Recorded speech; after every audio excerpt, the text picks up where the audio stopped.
Assalamualaikum warahmatullahi wabarakatuh. Innal hamdalillah nahmaduhu wa nasta'inuhu wa nastaghfiruh wa na'udzu billahi min shururi anfusina wa min sayyiati a'malina. May yahdihillahu fala mudilla lahu wa may yudlilhu fala hadiya lahu. Amma ba'd. Allahumma akhrijna min zulumatil wahmi wal jahl ila al-ma'rifati wal ilmi. Amin ya rabbal alamin. Yang saya hormati para ustadz, para guru, para tokoh masyarakat, mohon izin duduk lebih tinggi ya. Begitu juga para jamaah yang pasti berakidah ahlus sunnah. Salah satu nikmat kita terlahir dan orang tua kita, guru-guru kita di kampung, guru-guru kita di sekolah, guru-guru kita di kampus, semuanya ahlus sunnah. Ini nikmat besar. Coba bayangkan kalau kita lahir, bapak kita Syiah, diajarin ngapain?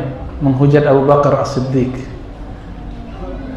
Coba kalau kita lahir sebagai bukan muslim, nggak tahu lagi ya. Ini nikmat. Ini yang dikatakan alhamdulillahilladzi hadana lihaza wa ma kunna linahtadiya laula an hadana Allah wa ma kunna. Itu dia. Segala puji bagi Allah yang memberi hidayah kami. Jika Allah tidak kasih hidayah, kita tidak akan bisa lurus. Nikmat hidayah itu harus dipertahankan, itu yang berat. Maka ada seorang sahabat datang ke Nabi, ya Rasulullah, kulli fil Islam qawlan la as'al.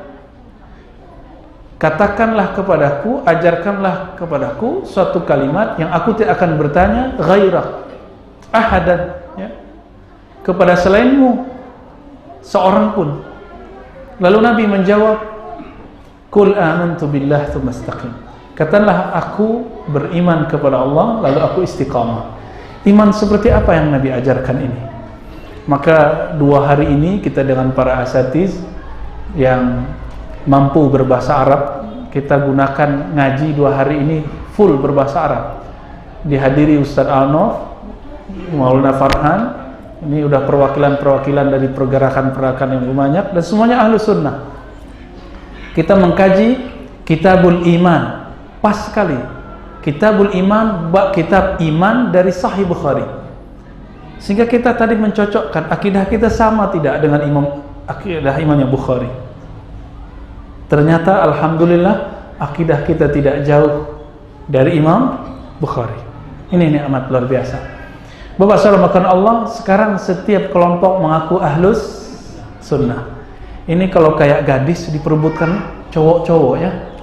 Kalau kayak cowok cakep gitu, cover boy, diperebutkan ahlus sunnah itu.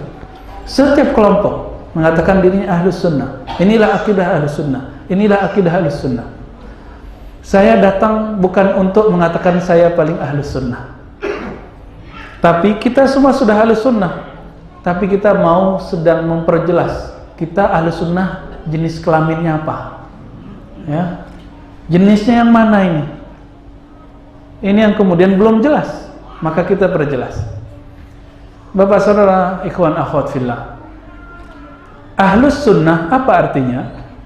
Orang yang mengikuti sunnah.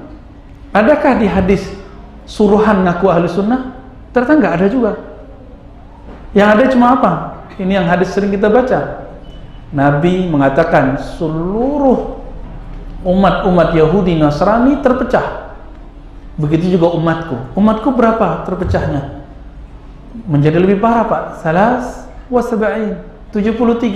Kalau umat terdahulu cuma 71, 72, umat kita 73. Lebih parah atau lebih hebat? Lebih parah Pak. Namun kemudian beliau ditanya, man hiya ya Rasulullah? Semuanya masuk neraka kecuali satu. Berarti mampir dulu ke neraka sebelum masuk surga. Masuk surga juga semua nanti, tapi mereka karena keliru, mereka disiksa dulu. Nah, semoga kita nggak termasuk nih. Makanya semua kelompok ingin disebut ahlus sunnah. Kenapa? Ada jaminan dari Nabi. Semuanya masuk neraka, kulluhum finnar illa firqah wahidah, kecuali satu firqah, illa millah wahidah di riwayat lain, kecuali satu kelompok di riwayat Imam Abu Daud, illa jamaah ya, kecuali jamaah. Maka semua kelompok aku itulah jamaahnya. Ini problemnya. Tapi kan nggak bisa ngaku-ngaku. Sudah banyak air, ya. Ini apa mereknya nih? Udah cabut ya. Nggak boleh iklan ya. Iklannya iklan mereknya A, gitu ya. Terus tiba-tiba ada yang ngaku dia juga jual A. Pas dicek, oh beda. Cover apa namanya Ustaz? Penutupnya beda. Pas dilihat ada simbol-simbolnya biasanya, oh beda. Berarti itu namanya Ahlus Sunnah tapi versi yang ono gitu ya. Dan kita akan ceritakan nanti secara detail semampu kita, sesanggup kita tentang Ahlus Sunnah di dunia, bukan Indonesia aja, bukan Pekanbaru aja. Berapa macam Ahlus Sunnahnya nanti. Karena kita nggak mau tahzir mentahzir Pak, capek. Apa tahu tahzir? Mewaspadai. Jangan ikut itu, jangan, enggak. Kita nggak akan ngomong gitu. Kita sedang ingin mempersatukan. Nanti mereka ketemu di mana? Kita cek nanti ya. Walaupun mereka yang sekarang nggak mau ketemu, Pak, kita ketemuin aja ya. Mengamalkan amanah dari surah Al-Hujurat. Jadi Allah yang berpesan. Fa aslihu baina akhawaykum. Kemudian innamal mu'minuna ikhwah. Fa aslihu, ya, sesungguhnya mukmin, orang beriman itu bersaudara, maka islahkanlah. Maka kita akan berusaha untuk mengislahkan semampu kita. Islah itu bukan menyatukan, ingat. Islah bukan menyatukan. Islah itu cuma mencari titik temu sehingga orang berhenti dari hujat menghujat. Satu kali Ibnu Umar ditanya, ini ada di Sahih Bukhari tadi ya, mengenai kelompok Murji'ah. Murji'ah itu kelompok nyeleneh di zaman sahabat Nabi. Nabi sudah wafat. Kelompok apa namanya? Murji'ah itu yang mengatakan iman itu di hati aja. Nggak sholat nggak apa-apa. Ya. Tapi mereka masih syahadat.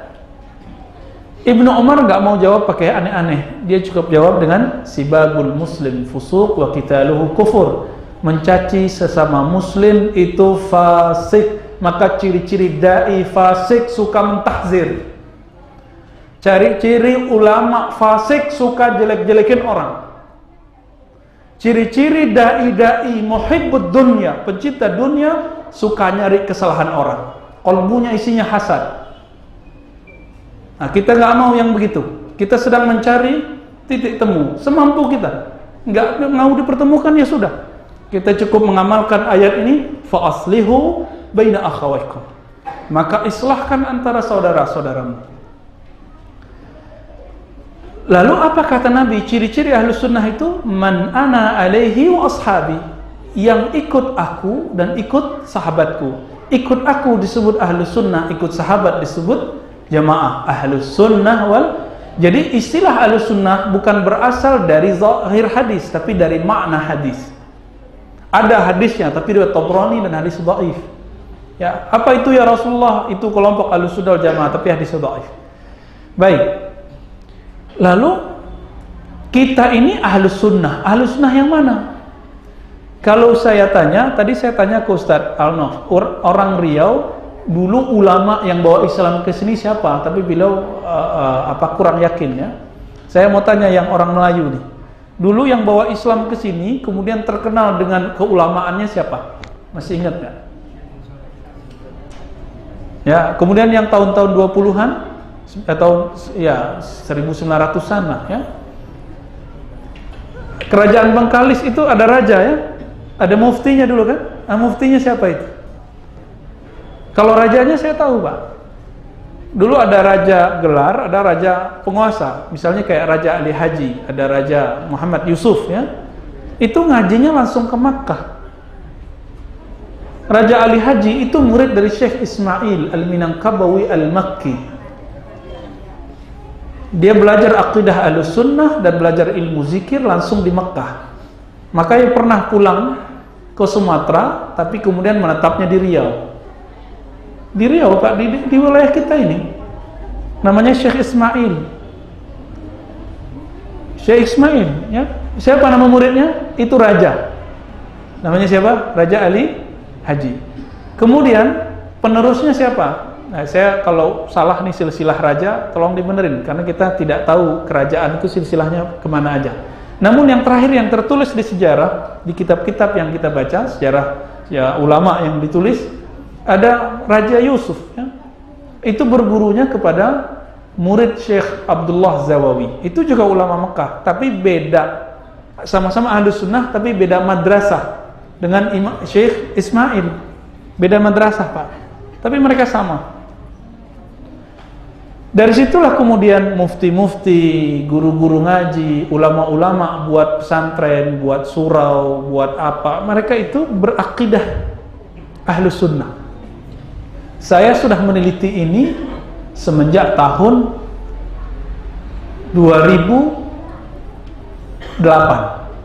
Kita meneliti manuskrip. Manuskrip itu tulisan tangan. Apa akidah ulama-ulama di Sumatera?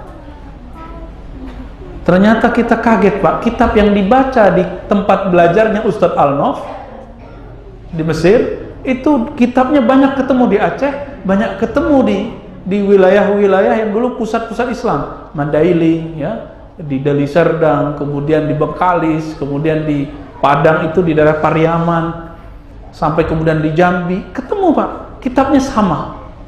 Apa judul kitabnya? Ummul Barahin. Apa itu kitab Ummul Barahin? Ummul Barahin karya Syekh Sanusi, Imam Sanusi.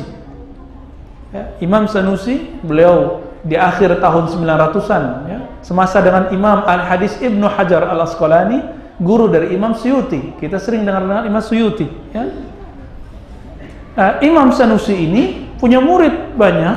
Nah, muridnya itu yang nyalin bukunya dan kitab itu sampai ke negeri kita dan diajarkan di negeri kita. Diajarkan di negeri kita. Nah, ini sebagai contoh. Ulama di Sumatera Barat, saya pernah cek, ya, mereka jalurnya kemana? Ada namanya Syekh Sulaiman Rasuli, pendiri Persatuan Tarbiyah Islamiyah. Yang kata Ustadz Abdul Samad, beliau punya guru yang silsilahnya ke Persatuan Tarbiyah Islamiyah. Kalau di Medan Wasliyah, ya. Kalau di sini apa, Pak? Antara Wasiliyah dan Tertilah, ya, Ahlus Sunnah lah. Itu mereka mengajarkan kitab. Gurunya siapa? Ternyata gurunya di Mekah namanya Syekh Said Bakri Syata. Itu ulama Mekah. Kitabnya dipakai di pesantren, Pak. Untuk fikih judulnya I'anatul Talibin. Sampai ke Jawa, sampai ke Al-Khairat sana di Sulawesi, pakai kitab yang sama. Untuk akidah mereka pakai Ummul Barahin. Ada syarah namanya Syarah Dusuqi. Ya, mungkin yang dari pesantren pernah dengar. Imam Dusuqi itu punya guru Bajuri, ya. Sampai di Betawi jadi Baijuri, Pak. Ya, Baijuri. Ya, tapi ternyata emang ditulisnya ada yang menulis Bajuri, ada Baijuri. Itu ulama Mesir, kitab-kitabnya diajarkan di Makkah, diajarkan di Indonesia. Sebelum Indonesia namanya ada, itu sudah diajarkan kitab-kitab itu. Jalurnya kemana? Jalurnya ke Makkah. Said Bakri Syata berguru kepada Ahmad Zaini Dahlan, terus kepada Utsman Dimyati, kemudian kepada Syarqawi kepada Al-Bajuri, Al-Fadali, terus nyambung ke Imam Sanusi, nanti nyambung ke Imam Asy'ari. Nah, pertanyaannya sekarang Imam Asy'ari ini. Nah, kita langsung aja ke beliau, ya. Ahlus Sunnah itu kalau kita belajar akidah dulu ada namanya sifat 20. Benar nggak? Allah wujud, qidam, baqa. Pada hafal nggak semua? Allah wujud, qidam. Udah nggak hafal, ya? Udah tergantikan akidahnya, ya. Kalau di sinetron itu apa? Putri yang tertukar, ya. Ini akidah yang tertukar ini. Tapi ada jalur lain, Pak. Jalur Imam Maturidi. Itu di India, tempat Maulana Farhan ini belajar di Pakistan, itu pakai Maturidi, Imam Abu Mansur Maturidi. Siapa ini mereka, ya? Imam Abul Hasan Al-Asy'ari ini orang yang lahir diperkirakan antara tahun 210 Hijriah sampai 260 Hijriah. Jadi tahun lahirnya diperdebatkan. Dulu kan nggak ada KTP, nggak ada akte, ya, nggak ada kan zaman itu, ya, bid'ah nggak, nggak, ya. Kira-kira itu, ya. Jadi 250 sampai 260. Anggaplah 255. Anggap 255. Beliau punya ayah namanya Syekh Ismail. Syekh Ismail ini punya teman namanya Imam As-Saji, Yahya As-Saji. Mereka ini murid Imam Ahmad bin Hanbal. Murid siapa? Murid Imam Ahmad bin Hanbal, Imam Hanbali kata orang kita. Imam Ahmad bin Hanbal, wafatnya 241 Hijriah. Biar pusing Mbak, sebutin tahun wafat terus ya. Tapi nggak apa-apa, kita akan belajar sejarah agak serius sedikit malam ini ya. Tapi nggak serius-serius amat. Ini Imam Yahya As-Saji dipesan, diamanahkan oleh Syekh Ismail, kalau saya mati kamu tetap ajarkan anak saya yang bernama Ali, ya, Abul Hasan Al-Ash'ari. Namanya Abul Hasan, ya, nama kecilnya Ali bin Ismail. Akhirnya betul Syekh Ismail meninggal, beliau wafat. Yahya As-Saji, murid Imam Ahmad, jadi guru hadis dan guru fikih dan guru akidahnya Imam Abul Hasan Al-Ash'ari. Tapi kemudian ibunya Abul Hasan Al-Ash'ari menikah dengan seorang ulama Mu'tazilah. Mu'tazilah itu aliran apa lagi? Aliran yang kalau sekarang disebut aliran rasionalis, liberal, kira-kira begitu ya, suka debat. Mereka ini menjadikan akal sumber pertama sebelum Al-Quran. Kalau kita kan Al-Quran dulu, Al-Quran, Sunnah, Ijma, Qiyas. Kalau Mu'tazilah enggak. Mu'tazilah ditulis oleh Al-Qadhi Abdul Jabbar di kitabnya Syarah Usul Khamsah. Pertama itu akal. Jadi akal dulu nih, sumber. Yang kedua baru Al-Kitab, yang ketiga baru Sunnah, baru Ijma. Nggak ada kias dia sudah mulai langsung di depan. Jadi ditaruh di depan akal. Itu tertulis Pak di kitabnya. Kalau kurang percaya bisa di-download kitabnya. Sekarang kitab itu nggak usah dibeli. Kalau kuat baca di laptop, kuat baca di HP. Tapi kalau kami ngaji di kampus, ngaji di pesantren dulu, emang senangnya baca kitab. Walaupun harganya 3 juta kita beli. Karena mata itu lebih enak baca. Dulu kita ngaji baca kitab. Imam Abul Hasan Al-Ash'ari yang masih kecil waktu itu namanya Ali, punya ayah tiri bernama, ini ulama Mu'tazilah, namanya Abu Ali Al-Jubai. Dibaca juga Jubai. Siapa namanya? Abu Ali Al-Jubai. Abu Ali Al-Jubai ini udah ulama besar di Baghdad, tapi kelompok Mu'tazilah. Abu Ali Al-Jubai ini mengkader si Abul Hasan kecil, Abul Hasan Al-Ash'ari kecil, dikader sampai kemudian terjadi persaingan antara dia dan anak kandungnya Abu Ali Al-Jubai, namanya Abu Hashim Al-Jubai. Terjadi persaingan. Namun yang hebat siapa? Al-Ash'ari.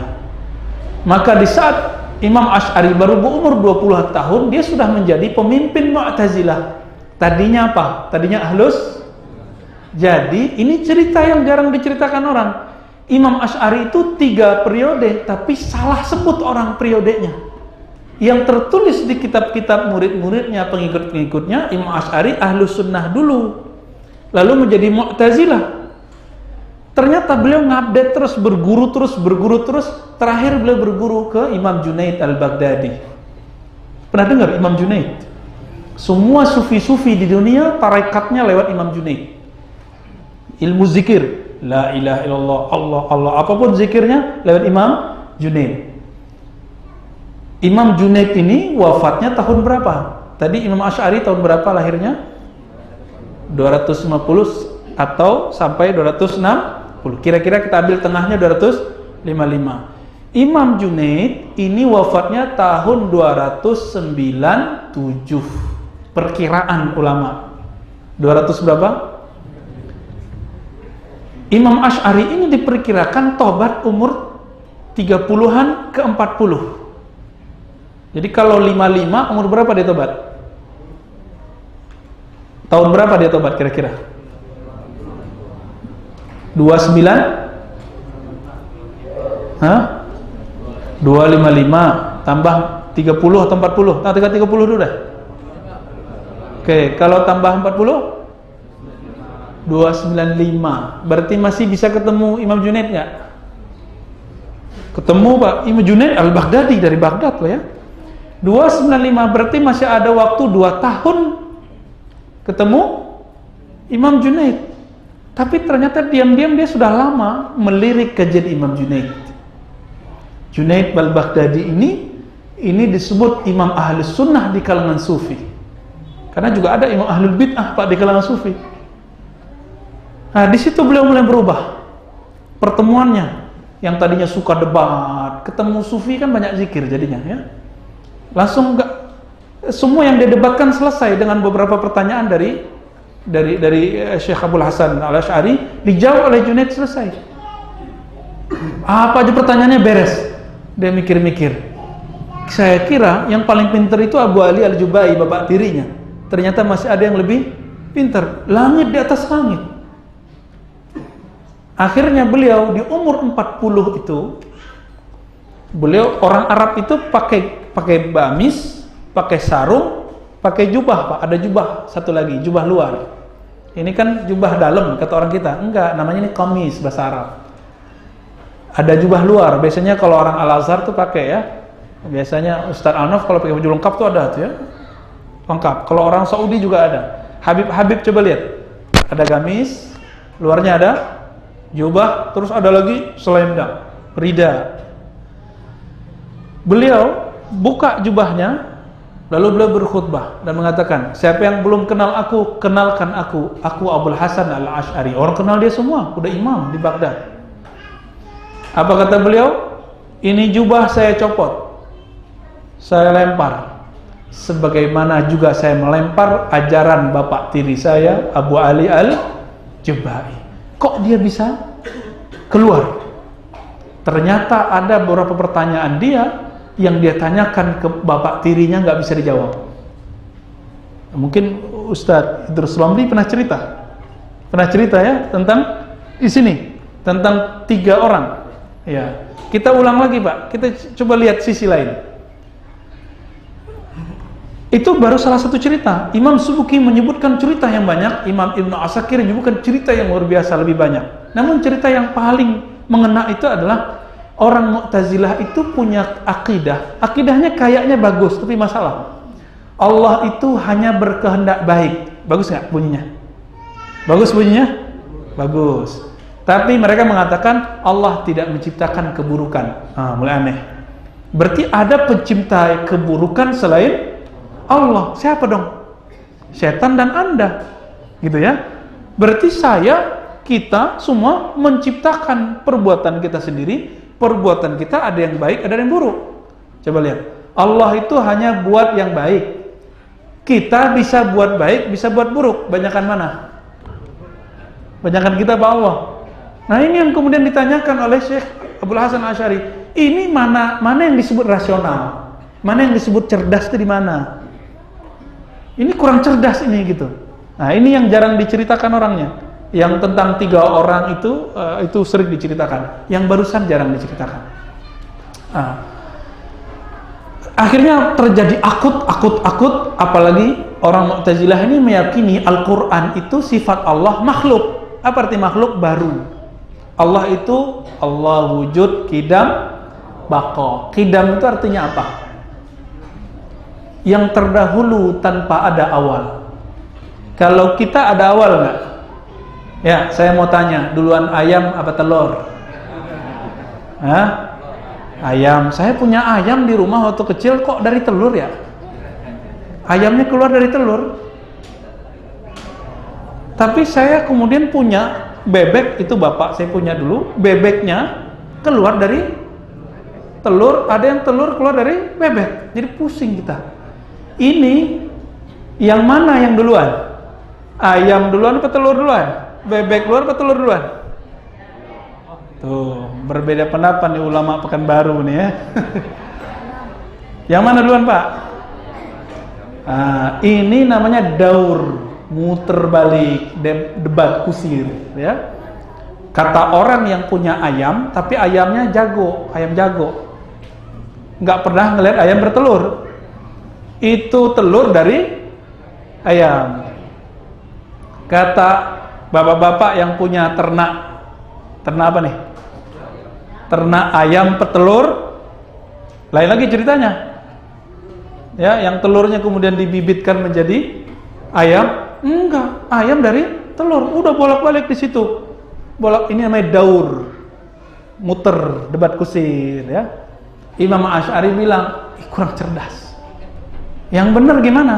Mesti ada yang bukan ayam, bukan telur. Tuh, jangan terjebak pada ayam dan telur. Cerdas nggak Imam Asy'ari itu? Ya, kita udah sibuk di ayam, telur, pusing juga mikirinnya. Ternyata ada yang bukan ayam, yang bukan telur. Nggak mirip sama ayam, nggak mirip sama telur. Kuasa mencipta ayam, kuasa membuat telur. Itulah yang bernama Allah. Gitu. Kayak gitu modelnya beliau, ya, ngajak orang berpikir cerdas. Akhirnya orang-orang yang ateis langsung muslim, orang-orang yang tadi nggak percaya Allah, orang-orang yang percaya animisme langsung muslim. Ini Imam Asy'ari. Nah, Imam Asy'ari itu wafat tahun, langsung aja wafatnya ya, 324 Hijriah. Berapa? 324 Hijriah. Lama nggak? Dan kitabnya lebih dari 300, isinya kritik semua. Raddu ala fulan, raddu ala. Jadi isinya polemik semua, ngkritisi si anu. Kenapa? Ternyata di Baghdad itu kayak Jakarta, kota metropolitan, dan semua aliran ada di situ. Akhirnya beliau satu-satu ngkritik si anu biar lurus, ngkritik si anu. Akhirnya kemudian ahlul bid'ah semuanya minggir dari kota Baghdad. Ini kehebatan beliau. Bayangkan 300-an kitabnya isinya kritik semua. Kalau sekarang orang nulis kritik bukan ingin menyebar kebaikan, tapi ingin menyebar kesombongan. Nah, ini bedanya. Itu beda antara Imam Asy'ari dengan tak Asy'ari. Di luar sana Imam Asy'ari itu orang metropolitan. Di luar sana ada namanya Imam Abu Mansur Al-Maturidi. Sekampung dengan kampungnya Imam Bukhari tapi beda kota. Namanya kota Samarkand. Ada Abu Mansur Al-Maturidi. Beliau ini semasa, Pak, tapi umurnya lebih panjang, ya, lebih muda juga. Wafat tahun 332 atau 33. Berarti beda nggak tahunnya? Ya. Maka kemudian ulama-ulama di Persia, di Afghanistan, di Pakistan, di India itu lebih banyak mengikuti metode Imam Al-Maturidi. Pas kemudian muncul 2 abad setelah itu ada imam-imam, diantaranya kemudian beberapa waktu setelah itu Imam Bazdawi menggabungkannya. Oh, ternyata antara Asy'ari dan Maturidi sama, kecuali ekspresinya, kalimatnya yang beda, isinya sama. Ternyata juga di sebelah barat sana ada di wilayah Kairo ada syekh bernama Abu Ja'far At-Tahawi, penulis kitab Tahawiyah. Nah, ini nanti kaitannya dengan ikhwan kita Salafi. Ya, ikhwan kita Salafi. Tapi sebenarnya Abu Ja'far Tahawi itu pengikut Abu Hanifah dan dekat akidahnya dengan Abu Mansur Al-Maturidi. Beliau wafat lebih awal, 321. Tahun berapa? Jadi dekat-dekat nggak? At-Tahawi 321, Asy'ari 324, Al-Maturidi 332 atau 333. Dekat, Pak. Tidak ada riwayat bahwa mereka ini ketemu dan semasa. Bukan semasa iya, tapi tidak ketemu, gitu ya. Nggak ada riwayat mereka ketemu. Dulu nggak ada HP, nggak ada YouTube, ya. Sekarang kita pengen nonton Ustadz Fulan, langsung buka itu, ya. Ketemu langsung. Ada nama, langsung ketemu. Saya udah lama nggak ketemu Maulana Farhan, ya. Dulu waktu kecil kita ketemu di Sumatera Barat.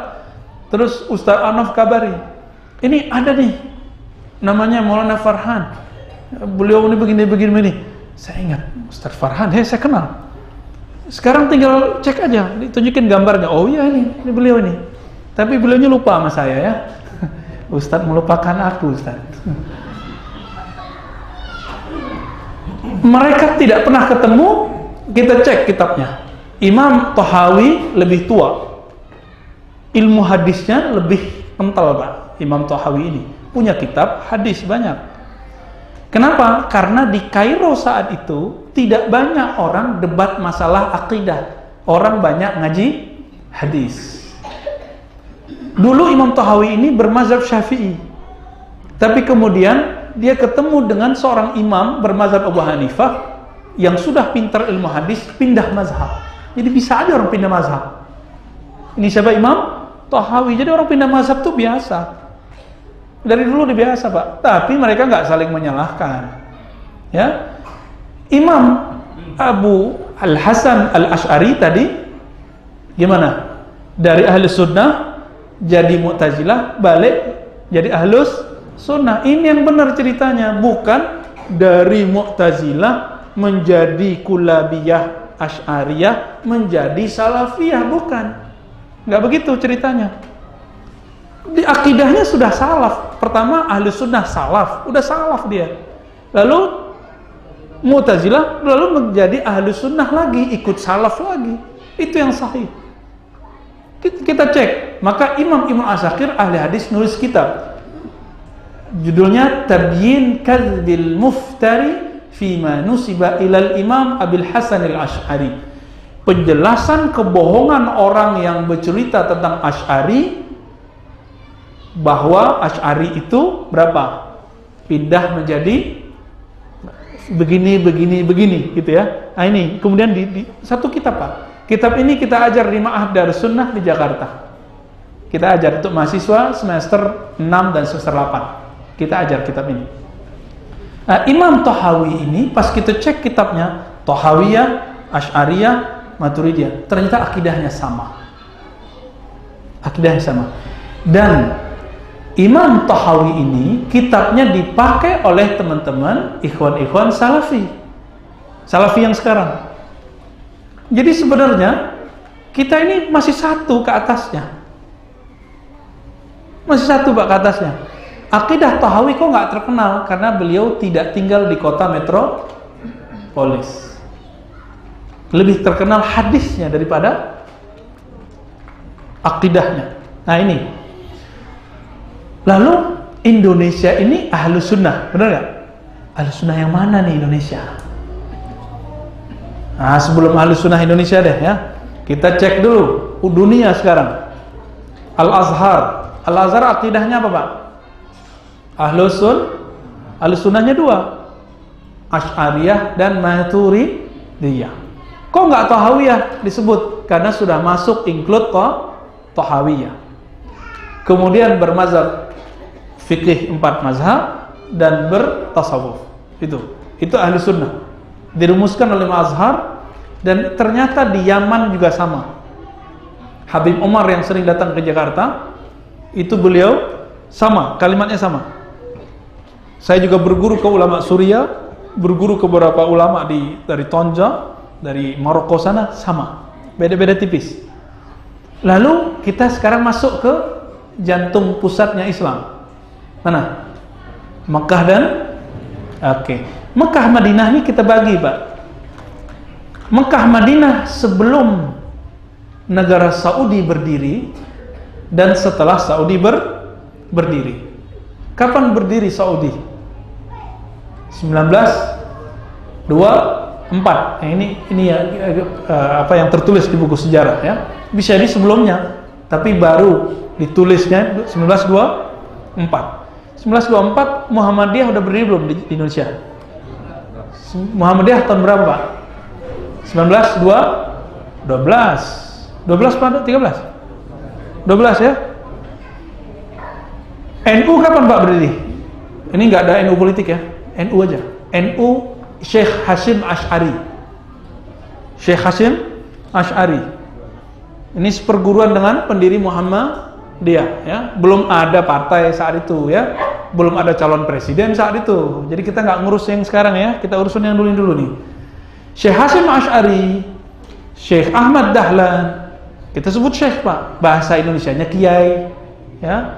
Orang ini buat lembaga dan asalnya sama, akidahnya ahlus sunnah. Buka majelis tarjih, halaman depannya itu yang tentang bagian pertama sama akidahnya dengan Syekh Hasyim Asy'ari, persis sama. Cuma beliau Syekh Ahmad Dahlan tidak membunyikan itu akidahnya Asy'ari atau Maturidi. Tidak membunyikan mazhabnya dengan mazhab Syafi'i. Karena Majelis Tardih ini punya metode beda dengan mazhab kebanyakan. Lalu NU mempertegas. Dulu belum ada istilah NU, dulu Nahdlatul Ulama aja. Sebelum itu namanya Komite Hijaz. Dulu ada isu kubur Nabi mau dipindah, dikeluarkan dari Masjid Nabawi. Maka ulama-ulama pesantren, dulu belum ada nama NU atau tidak NU, dulu belum ada.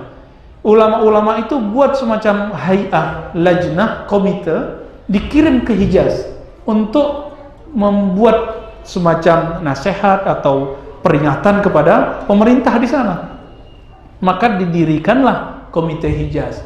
Itu yang kemudian berhasil, salah satunya, dan pulang-pulang disebutlah gerakannya Nahdhah. Apa arti Nahdhah? Kebangkitan ulama, para ulama. Kok nggak disebut Ahmadiyah gitu kan? Udah ada Muhammadiyah. Karena Ahmadiyah sudah menjadi ajaran agama baru, Pak.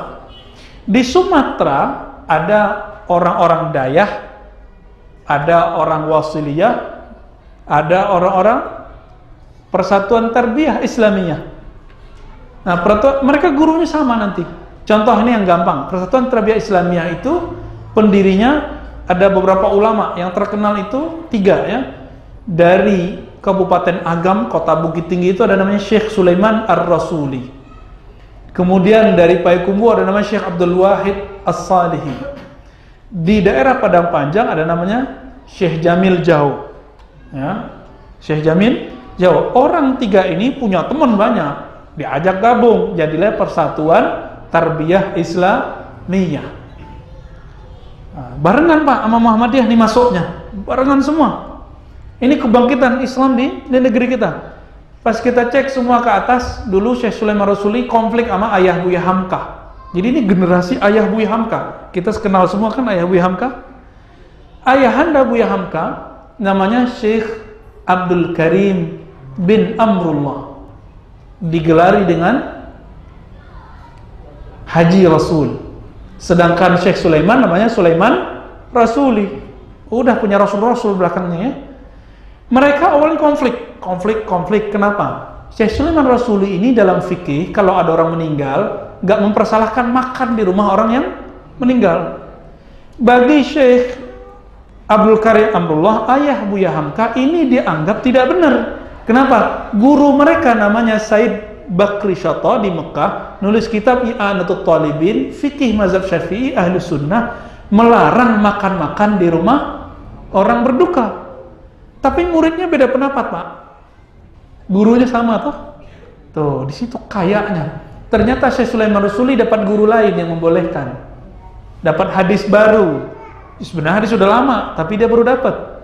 Sedangkan Syekh Abdul Karim Amrullah, dia nggak mau ganti, dia maunya ikut gurunya, ulama Makkah Said Bakri Syata. Jadi yang nggak mau makan di rumah orang mati itu bukan berarti dia Wahabi, Pak, bukan.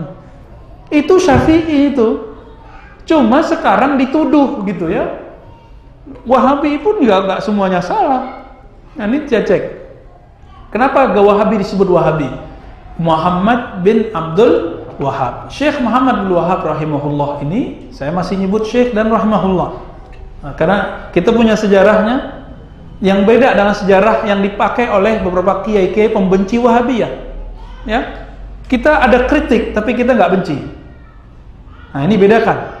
Kita ada kritik tapi kita tidak benci. Ini bedanya antara mubghid dengan muhib. Orang kolbunya isinya kebencian dengan orang yang kolbunya isinya kasih sayang. Semoga kita termasuk yang kasih sayang. Amin.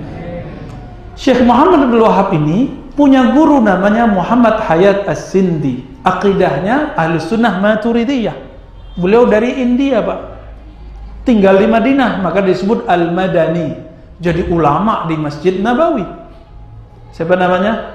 Muhammad Hayat Sindi. Dia bermazhab Hanafi dan bertariqat Sufi. Siapa bilang Imam Wahabi tidak tahu thariqat? Tahu thariqat dia. Tapi dia tidak mau thariqat itu yang fanatis, gitu aja Pak bedanya. Coba buka buku-bukunya.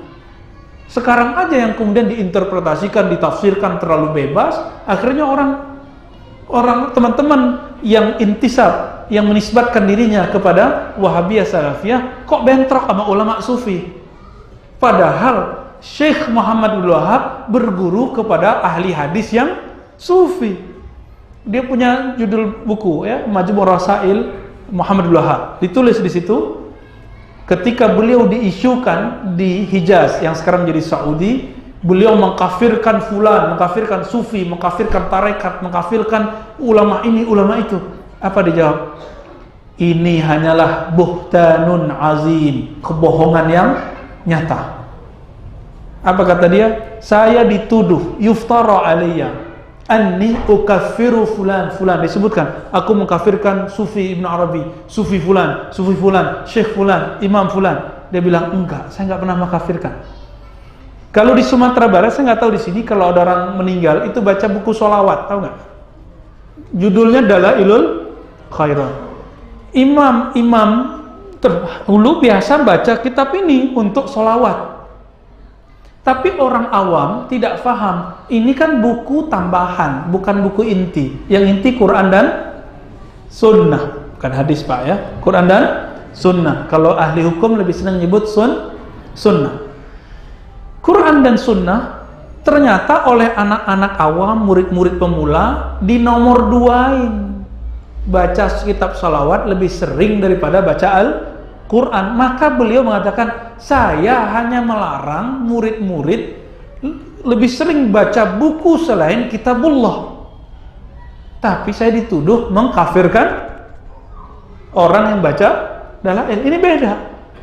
Kemudian gerakan Wahabiyah berkembang begitu rupa, itu sudah di luar kemampuan Muhammad bin Abdul Wahab rahimahullah. Jadi mereka masih nyambung Pak. Jadi tauhidnya Muhammad Wahab apa? Ini dia nanti ngikutnya Syekh Imam Tahawi ya, ke atasnya. Nanti terus Ibnu Taimiyah yang digelari Syekhul Islam. Muridnya Ibnu Taimiyah namanya Ibnu Qayyim. Ibnu Qayyim punya murid namanya Ibnu Abil Izz. Dia menjadi penjelas akidah Imam Tahawi versi Imam Ahmad. Tapi ternyata Imam Ahmadnya masih versi Ibnu Taimiyahnya. Muncullah tandingan dalam tanda kutip sifat 20. Apa tandingannya? Uluhiyah, rububiyah, asma was sifat. Orang belajar sifat 20 juga ada uluhiyah, rububiyah, asma was sifat, tapi beda. Apa yang membedakan ini? Itu perlu pertemuan lagi. Karena waktu kita pendek ya. Ini, jadi kenapa beda? Karena Ahlus Sunnah Asy'ari Maturidi pakai sifat 20. Uluhiyah, rububiyah, asma sifatnya lebih longgar daripada uluhiyah, rububiyah versi Salafi. Bagi Salafi, tiga ini kenceng Pak, perbedaannya jadi panjang. Panjang nanti ke sini. Itu yang kemudian yang menyebabkan dari semenjak zaman Ibnu Taimiyah sampai hari ini susah mempertemukan antara Ahlus Sunnah Asy'ariyah Maturidiyah dengan Ahlus Sunnah Salafi. Saya masih sebut Ahlus Sunnah juga. Walaupun beberapa teman saya pendakwah bilang itu bukan Ahlus Sunnah, masih Ahlus Sunnah. Tapi Ahlus Sunnah yang punya konsepnya beda, bukan pakai sifat 20. Bahkan nuduh orang yang pakai sifat 20 hanya meyakini 7 sifat Allah. Kan nggak benar. Tanya Ustadz Al-Maf ini pakar sifat 20 Pak, emang sifat Allah cuma 7 Ustadz? Enggak kan? Enggak ya. Lalu muncul kelompok lagi yang lain, kelompok ini, kelompok itu, kelompok ini. Contohnya misalnya ada Hizbut Tahrir. Hizbut Tahrir itu pendirinya bernama Taqiyuddin An-Nabhani, itu ulama hebat. Imam Taqiyuddin, beliau imam Pak. Siapa yang mengatakan Syekh Said Mamdouh? Beliau imam dalam beberapa hal. Saya lebih senang nyebutnya Syekh. Syekh Taqiyuddin Nabhani ini tamatan Azhar. Jadi kakak kelasnya Ustaz Anaf, ya, bapak kelas, ya kakek kelas kali ya. Syekh Taqiyuddin Nabhani ini pernah ketemu dengan Syekh Hasan Al-Banna, pendiri Ikhwanul Muslimin yang ngajarin baca maksurat pagi sore. Ya, ahli sunnah juga, tapi ahli sunnah pergerakan. Semuanya ahli sunnah kok ya, tapi pergerakan, Pak. Beliau mengatakan Syekh Hasan Al-Banna ini bagus pergerakannya, tapi kok gak terjun ke politik. Maka dia pulang ke kampungnya Yordan, dia buatlah partai politik, namanya Hizbut Tahrir. Hizb artinya kelompok, partai Tahrir pembebasan Palestina, gitu maksudnya. Hizbut Tahrir itu cita-cita yang mau meneruskan apa yang diciptakan oleh Syekh Hasan Al-Banna. Lalu beliau buat buku tentang konsep khilafah. Di situ mungkin keseleo dikit. Dicarilah kesalahannya oleh seorang ulama di Libanon. Keseleo dikit, biasa. Emang ada ulama yang nggak keseleo, ya? Salah ngomong, salah tulis, itu biasa, Pak. Namun bagi ulama Libanon, namanya Syekh Abdullah Al-Harari, saya pernah ketemu muridnya tahun 2006. Namanya siapa? Syekh Abdullah Al-Harari Al-Habashi, digelari oleh musuh-musuhnya Ahbash. Apa? Ahbash. Itu gelar dari musuhnya. Tapi beliau menyebut dirinya Al-Habashi, orang Ethiopia, hijrah ke Libanon dan ngajarin orang Libanon. Ini guru saya adalah orang Libanon, dia cerita orang Indonesia lebih Islami, lebih banyak ma'had Islamnya daripada kami. Maka di sana kalau ada ulama pasti orang serius, karena nggak ada madrasah keislaman seperti kita, Pak. Indonesia punya ma'had Gontor, itu paling besar sedunia, bukan lagi Indonesia, paling gede, Pak. Tapi jaringan terbesar NU. Kemudian nomor 2 apa ya, Wasiliyah apa gitu ya. Gontor habis itu, Gontor baru Wasiliyah, Al Khairat di sana di timur sana, Perti, Terbiyah di Sumatera Barat, itu jaringannya besar-besar. Namun yang eksis ya Gontor ini, luar biasa. Nah ini, Syekh Taqiyuddin Nabhani dikritik oleh siapa tadi? Syekh Abdullah Al-Harari Al-Habashi. Dikritiklah, dicari-cari kesalahannya. Misalnya nolak takdir, ternyata enggak. Cuma ada redaksinya kurang pas. Tapi bukunya sudah dicetak, sudah ditulis. Itu aja problemnya. Tidak percaya azab kubur, padahal enggak. Dia percaya azab kubur. Dia cuma ngomong. Apa yang dia katakan? Akidah itu harus pakai hadis mutawatir. Sama seperti Imam Fakhruddin Ar-Razi, pengikut Imam Abul Hasan Al-Ash'ari. Dia enggak nolak azab kubur. Yang keras dari Taqiyuddin Nabhani cuma satu, bab khilafah. Ahlus sunnah semua, Pak. Tapi ketika masuk bab khilafah, ditaruh khilafah di bab iman, baru jadi masalah. Itu aja sebenarnya. Tinggal kita keluarin lagi, jangan taruh di bab iman, taruh di bab fikih. Nah ini udah ketemu Wahabi, Salafi, Asy'ari. Nah, kelompok apa lagi yang ada di Indonesia?